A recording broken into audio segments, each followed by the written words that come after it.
Ngayon ay nakita na ninyo kung gaano ka-importante ang may insurance. Katulad mo, Bobby, kung may hospital insurance ka, dapat sana ngayon nakangiti ka kahit bali-bali na yung mga buto mo. Di totoo yan. Of course, it's an exaggeration just to state my point. Bola lang yan. Na kailangan nyo ng mga bagong gimmick sa pagsisales talk. Oh my God! Wow! At ikaw naman, Roy. Ayup ka talaga! Ang ganda mong lalaki! Nasaan na ang pagiging model employee mo last year? Will you please repeat it? Akala mo ba hanggang ngayon model employee ka pa rin? Ganun ba? Kaya tuloy pati mga kasama mong underwriters nahahawa sa poor performance mo. Hoy!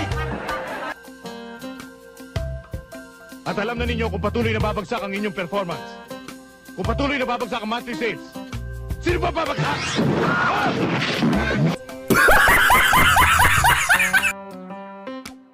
Sinasaludoan kita. Hey!